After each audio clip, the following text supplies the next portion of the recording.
Today, I'll be talking about a movie called The King's Man, a 2021 British-American spy action comedy film. Spoilers ahead. In 1902, British blue blood Orlando, Duke of Oxford, his wife, Emily, and their young child, Conrad, visit an inhumane imprisonment in South Africa during the Second Boer War while working for the Red Cross. Emily is shot during an assault on the camp by a sniper. Before Emily dies, she asks Orlando to protect their child, Conrad, and never let him see war again.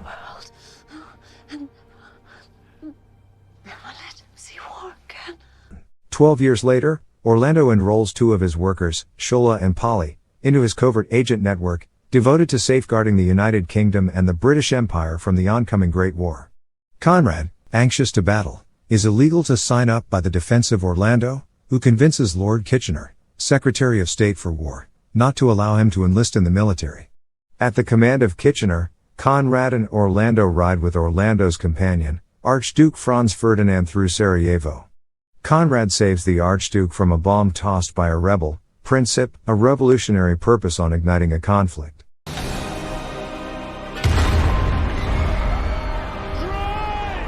Afterward, Princip ends up running into the Archduke's escort once more, this time prevailing and lethally shooting the Archduke and his wife, Sophie.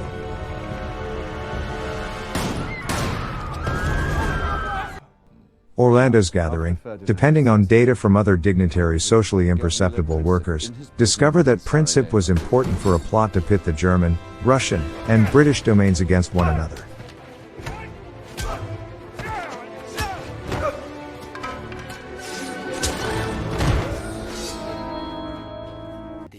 The gathering, headed by the puzzling shepherd from a mysterious mountain ridge base camp, have their own organization of specialists, including the Russian spiritualist Grigory Rasputin, a confided consultant to Tsar Nicholas of Russia. Rasputin, on the sets of The Shepherd, controls Tsar Nicholas by harming his young child Alexei, and possibly restoring him when Nicholas vows to leave the conflict.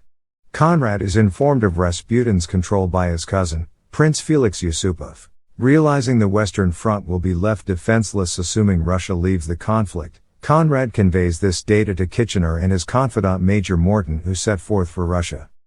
Their boat is obliterated by a submarine and sunk. 5 million dead. May God forgive me.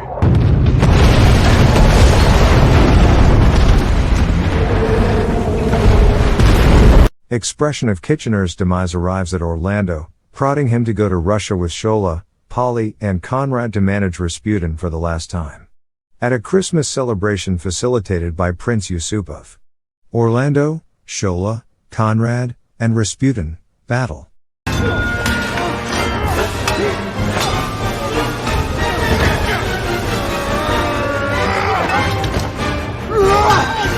The encounter finishes when Polly shoots and kills Rasputin.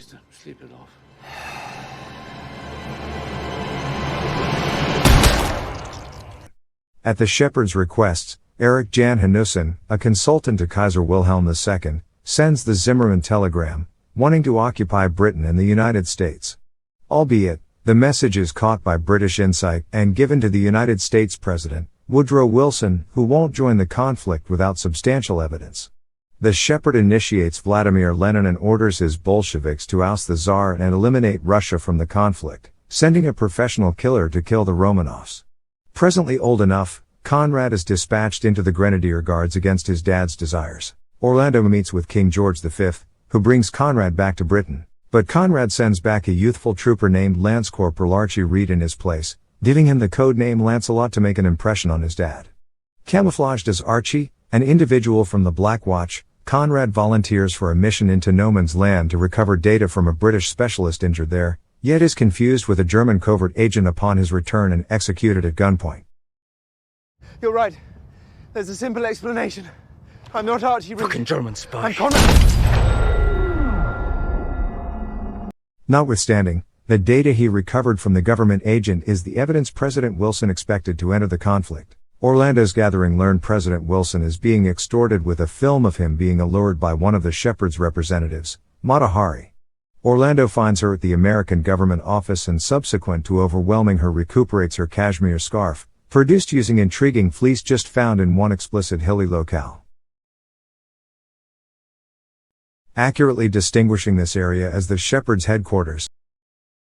Orlando, Shola, and Polly head there and battle their direction inside.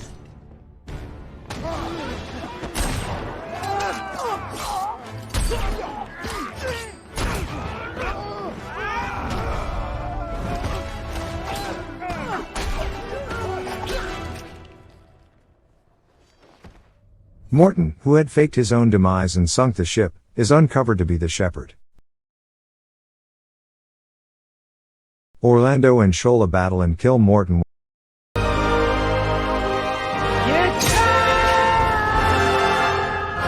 while Polly recuperates the first film negative of Wilson's enticement, permitting his nation's powers to activate.